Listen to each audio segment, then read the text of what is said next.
Anthony, I'll be refuting Kelsey's argument last week. 2 weeks ago's presentation. A fellow classmate stated that organic food has significant more benefits than regular produce food. Some of the points included that organic food maintains higher quality and standards for its products, and that it's easy to find. Today I'm here to tell you that it also has negative aspects. My main claim is that organic food has also negative aspects towards the consumer. Some of the points that I'll be bringing to your attention is that organic food is more expensive compared to non-organic food. Also, that organic food decays faster than non-organic food. And lastly, that non-organic food is everywhere. My first secondary claim is that organic food costs more than non-organic food. My fellow classmate Kelsey stated that a college student on a college budget could manage to grocery shop at their local organic food store. But according to the University of UC Davis, shoppers that buy organic food spend 20% more on groceries than your average shopper does at a regular market.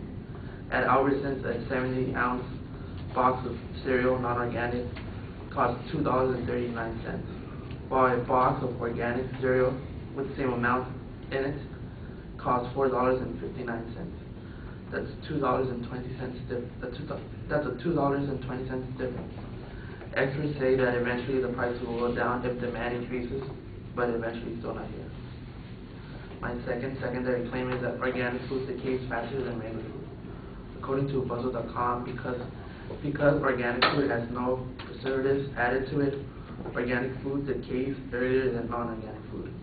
If the organic food decays faster than non-organic food, and you pay 20% more than regular non-organic food, non-organic food shoppers, you'll be spending more money than what you expected to spend.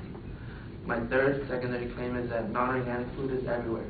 Compared to organic food, the amount of non-organic food surpasses the amount of organic food.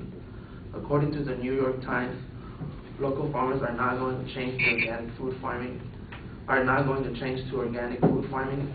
Because the price of conventional corn, soybeans, and wheat are at or near records. Also, the switch from non-organic farming to organic farming will take a 3-year transition period with a pile of paper next to it. A pile of paper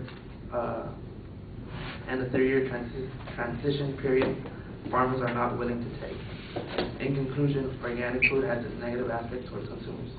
Some of those aspects include the price, the amount of organic food around us, the amount of non-organic food around us, and the fact that it decays faster.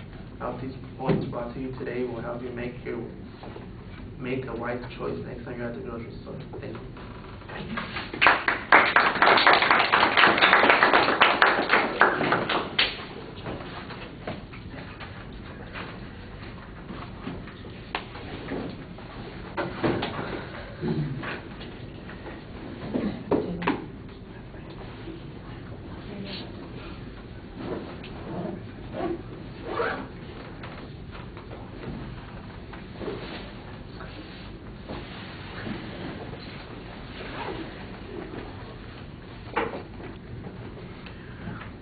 All right, well, your whole argument is a series of counterclaims. The only one that directly applies to the advocate's argument is the first one on the cost issue, because the advocate did make the cost point.